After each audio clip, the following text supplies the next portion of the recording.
You know what's actually trending this season? Viral infections.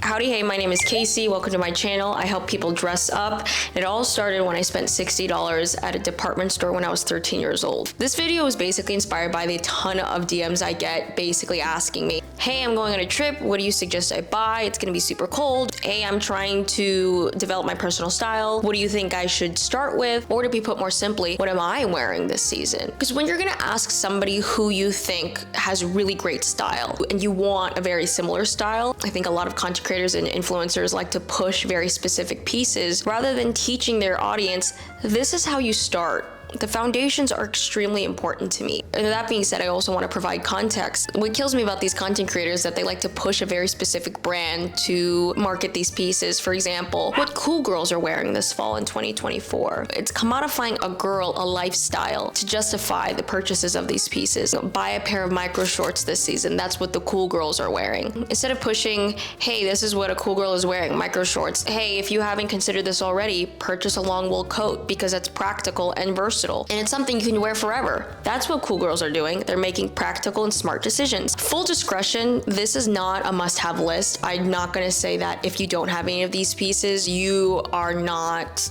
making progress. This video is backed by data from my own videos that I make, from the feedback from you guys, and also just my personal experience and my personal journey. Enough jib jab, let's get into it. The most obvious piece to start with is going to be 100% cotton sweater. Dedoy a sweater for fall winter, I mean, groundbreaking, but that's the point of this video. This video is not to be some kind of shock factor, but allow me the space to explain. Not all sweaters are made equal. I think brands could sell much more sweaters if they marketed utility rather than a specific look. If you're ever on TikTok shop, there's a bunch of sweaters that are pushed to me that are 100% polyester. I don't have a problem with polyester, but that's a discussion for another video. And what's crazy is that these sweaters, after a few washes, they don't look great.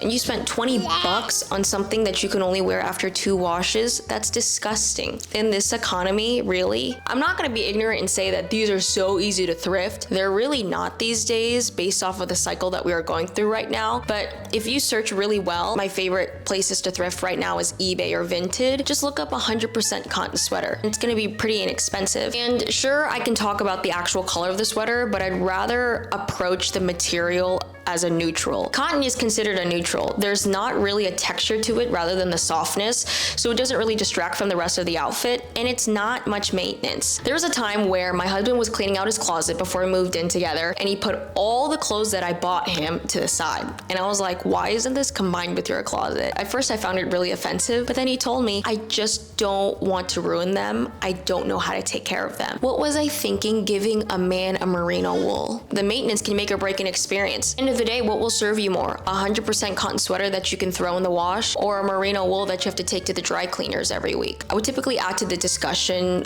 a silhouette and or cut, but for the sake of inclusivity, I think sweaters can go either way. It depends on what looks best for you. I love a very basic crew neck, but something a little bit less suffocating than this one, just so that I could layer, and something with a boxier cut. That gives us more room to layer, and you can either dress it up or dress it down. If you're looking for something new, I really love the cotton sweaters. They're 100% Egyptian cotton, and they are so ridiculously soft. It's already gone through a few washes, and it doesn't pill. It's just gorgeous. Next piece that I absolutely love are turtlenecks. I want to be specific and say a black turtleneck. I love the black turtleneck on its own. Sometimes when I just don't know what to wear to work, I just wear a black turtleneck and a pair of tailored pants, whatever those pants may be, and it's an outfit. And I want to stray away from using those characterization words when I am describing these pieces, just so it doesn't sound like I'm pushing a specific brand onto you. It definitely is chic. You can see the black turtlenecks used across all these runways in the 90s. It's just credible. And it's such an easy piece to layer, whether under sweaters, when you're wearing a blazer,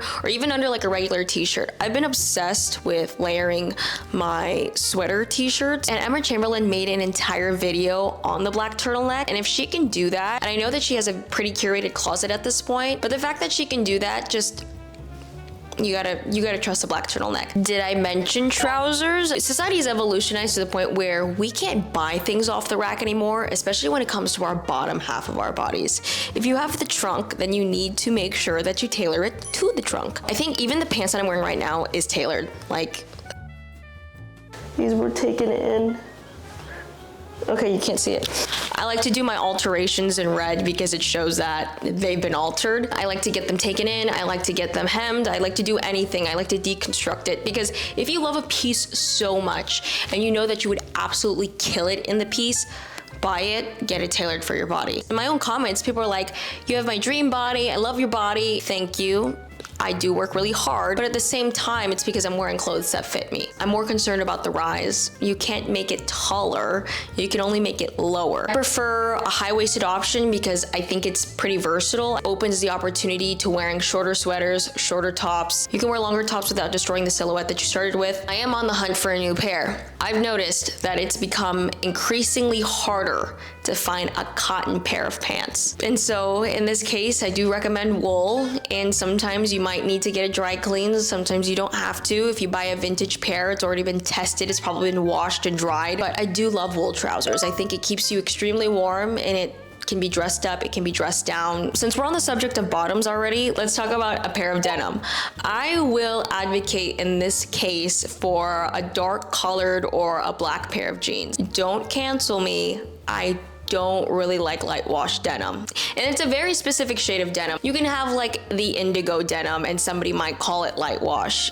I'm talking about like really light wash. It's just like when it's pre-washed and pre-faded like that, I just don't think it's authentic. I learned about seasoning your jeans the same way you would season your cast iron pan. You want to allow your jeans to express the habits of you wearing it. And as a vintage lover, I love that sentiment so much that your jeans can literally tell a story. Things that are pre-washed, pre-ripped even, it takes away from that notion. They also don't last as long because fading comes with time. And again, this video is about starting. Start with a dark wash or a black pair of jeans because it's versatile, it's practical, you can wear it with anything. I want somebody to count how many times I've said the word practical or versatile in this video. I have these raw selvage jeans on my wish list for this season. They're from a Japanese mill.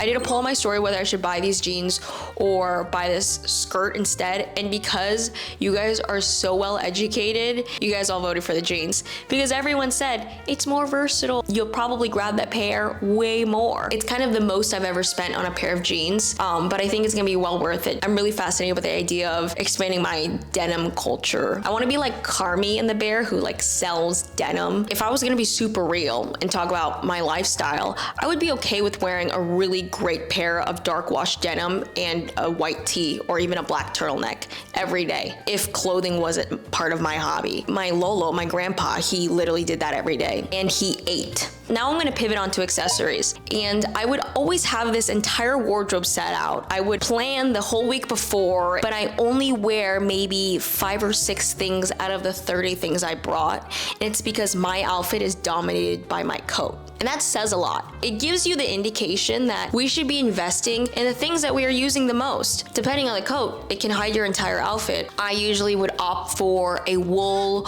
or a cashmere blend coat. Any woven blend is fine. And if it's within your budget and you're feeling a bit audacious, I do love a fun patterned coat. I'm also very partial towards lining. I think that's like a detail that I love that people don't really talk about. There is a overwhelming popularity with long coats because of the things that I had just said, but I think we should also open the discussion to cropped coats.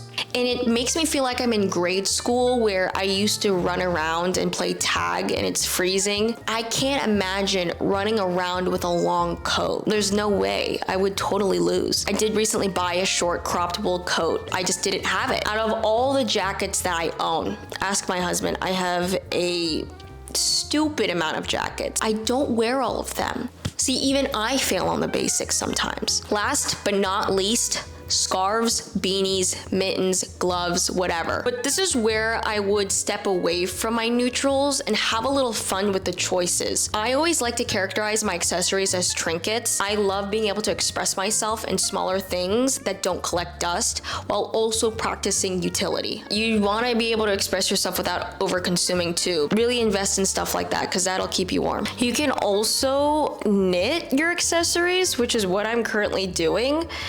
I need to block it. And this is a rib scarf, and this is wool, okay? I have an entire knitting wish list on things I want to make accessory-wise. By the time I get to all of that, it's gonna be spring, and so whatever.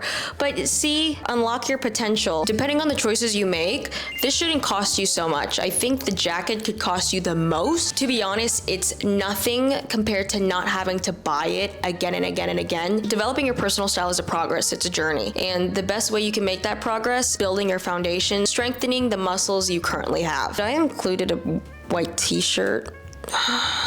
Every single piece that I shared with you, you can twist it and make it your own. If you're not into wool trousers, that's totally fine. If you like high-waisted versus low-waisted, that's totally okay. These are just guidelines. Part of developing your style is following guidelines and then straying away from it a little bit. And this was a short list, but if you have any other suggestions, share it in the comments. I think people would really like to hear what you have to say. That's just the type of community that we have. Thanks, I'll see you in the next video.